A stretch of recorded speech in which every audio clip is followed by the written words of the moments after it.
G'day YouTubers, it's Ben here from Southeast Queensland Storms, back with you for another Southeast Queensland weather update, and your weather update starts now. Good afternoon Southeast Queenslanders, welcome to another Southeast Queensland weather update coming to you on this Thursday the 18th of April 2024, and a very good afternoon to you wherever you are tuning into this afternoon's video update. Just a reminder, if you like the content you're seeing on our YouTube channel, then don't delay, click that subscribe button and subscribe to us here on YouTube.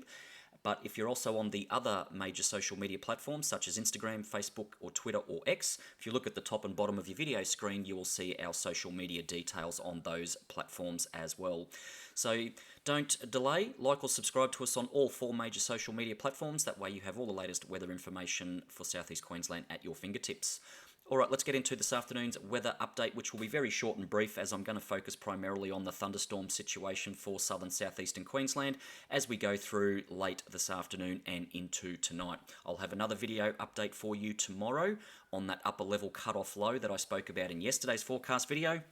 I'll have a fresh update for you tomorrow on that particular system and how that system may or may not impact the weather here in southeast Queensland as we get into this weekend and into next week. But with that said, let's jump into your thunderstorm situation as it stands for southern southeastern Queensland this afternoon. So what we have going on today, we have an upper level trough which is currently pushing eastwards over southern southeastern Queensland, and that system will continue to track eastwards through the remainder of today into tonight, and as it does, it's triggering showers and thunderstorms through those southern southeastern Queensland areas. What we have going on current satellite and radar imagery, we have showers and non-severe thunderstorm activity initiating near Injune, Roma, down to Surat and St George on the Maranoa Warrego district, and then down through the Darling Downs Granite Belt we've also got non-severe storms developing near Mooney, Millmerran, Inglewood, and also down near Stanthorpe on the Granite Belt. And if we take a little bit of a step back and have an extended view, we can see areas of showers, a cluster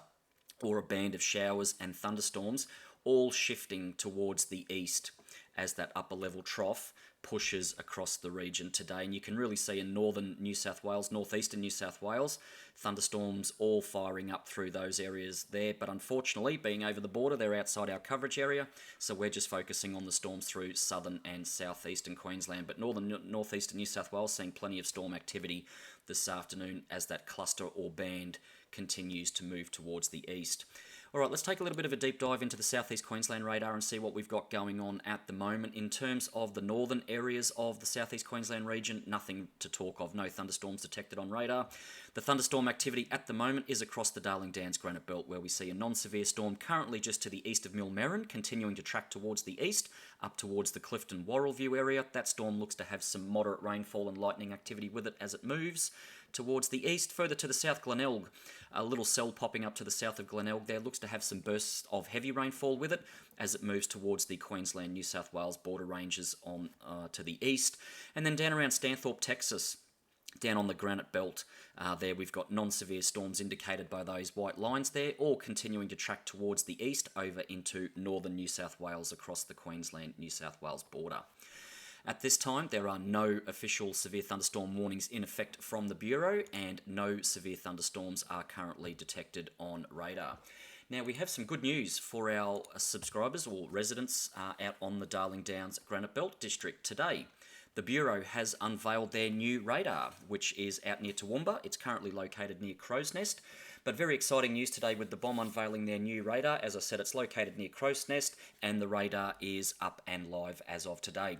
Just a technical note from the Bureau, they do advise that the new radar will be undergoing testing right through until September of this year, which may result in intermittent outages during those times while the Bureau do their testing and maintenance on the radar. But the benefits of this new radar out near Crow's Nest, the radar will service areas including the central and eastern Darling Downs, but it also provides extra coverage for southeast Queensland as it provides radar coverage up towards the Burnett district, the Wide Bay Burnett district, as well as overlapping the current Marburg, Brisbane Airport, Mount Stapleton radars, as well as providing partial overlay for the Grafton and Gympie radars as well. So just an extra layer of radar coverage the BOM has implemented, and as you can see on the current radar, picking up on that storm activity near Mooney, Millmerran, and down near Stanthorpe as well. If you're interested in the new radar or you live out on the central eastern Darling Downs, I will put the link to the radar in the description and the comments of this video.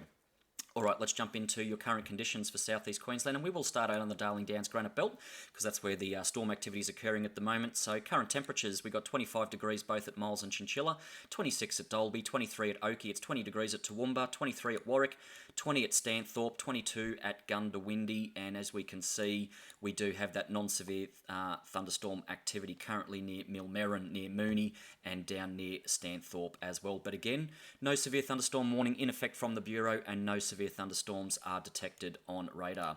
As we come into the southeast coast district, in towards the east coast, we've got 22 degrees at Canunga, it's 23 degrees at Helensvale, it's 24 degrees at Bow Desert, 23 at Munrooban, 22 at Parkinson on Brisbane's south side, 24 degrees respectively at both Ipswich and Gatton, 22 degrees at Victoria Point on Brisbane's Bayside. The Brisbane CBD sitting on 23 degrees. It's 22 degrees at the Brisbane Airport, 23 degrees at Margate on the Redcliffe Peninsula, 22 degrees at Moreton Island, 22 degrees up at Donnybrook, and 22 degrees also at Maroochydore on the sunny coast. As we go up to Marcoola and Tewantin, both 23 degrees respectively there. It's also 23 degrees at Tincam Bay, 23 at Gympie, 22 at Kingaroy, 25 at Maryborough, 24 at Harvey Bay, also 24 at Bundaberg, and 26 degrees at Gayndah. But again, on the radar, the thunderstorm activity all on the Darling Downs Granite Belt at the moment. But we are expecting and anticipating that thunderstorm activity to continue through into tonight, with that storm activity and shower activity moving towards the east coast. So, the Bureau of Meteorology today, the Bureau of Meteorology in their official thunderstorm forecast for Queensland, the areas that we're looking at are obviously the yellow and red shaded areas. So firstly, focusing in on the red shaded areas, which extends through the Gold Coast hinterland down to the Queensland-New South Wales border ranges, and then down onto the southeastern parts of the Granite Belt, the Darling Downs Granite Belt, that little red shaded area you can just see there. That's where the Bureau is indicating that severe thunderstorms are likely during the remainder of today. And the Bureau does talk about in their tweet, severe thunderstorms with heavy rainfall, large hail and damaging wind gusts are likely over the border ranges, across the Granite Belt and possible in southeast Queensland. Severe thunderstorms with heavy rainfall are also possible in the northeast. Now, if we go into that yellow shaded area, that's where the Bureau is forecasting the potential or possibility of severe thunderstorms. If you look at that bigger, wide green area, that's where non-severe thunderstorms are possible.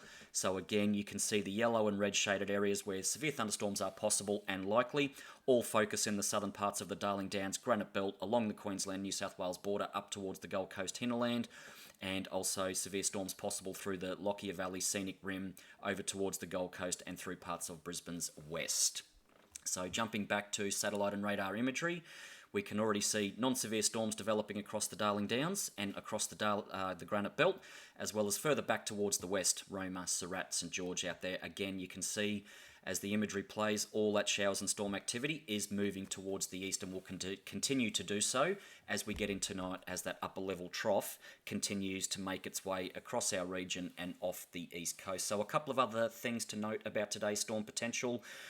Looking at some modelling, thunderstorms look to weaken as they move towards the southeast Queensland coast. So as you find the storms, they may have some energy or some oomph as they develop out to the west along the Darling Downs Granite Belt. But then as they continue to track towards the east, they just may run out of some intensity. They may just run out a little bit of puff as they get towards the east coast. However, with that, withstanding that, we do see the highest potential for severe storms across those southern areas of the Darling Downs Granite Belt, down into the Lockyer Valley Scenic Rim, the Gold Coast hinterland, along the Queensland-New South Wales border ranges, and possibly up into some parts of Brisbane's west. And that's due to, obviously, high values of wind shear and the cooler air that's associated with this upper level trough as it passes over the region. Yes, the convective available potential energy, or CAPE, or potential storm energy availability levels may be low today, but when you look at high wind shear or good high values of vertical wind shear and that cold pool of upper air from the upper level trough, storms may just have a little bit of extra oomph and a little bit of extra kick across the Darling Downs Granite Belt into tonight, again with the Bureau warning of the potential for heavy rainfall, damaging winds and large hail. But with that said, that's going to conclude this afternoon's video update. So for the remainder of tonight, expect some wet weather in the form of some showers or some thunderstorm activity. Again, storms to build, showers and storms to build to the west, push towards the east as that upper level trough passes over, and then as we get into tomorrow, I'll have another update for you on that upper level cut-off low and what impacts it may have for the weather here in southeast Queensland into this weekend and into next week. But with that said, as I always say, remain weather aware, weather prepared, and enjoy the rest of your Thursday evening, and I'll see you on the next forecast video update tomorrow on Friday the 19th of April. Have a good evening.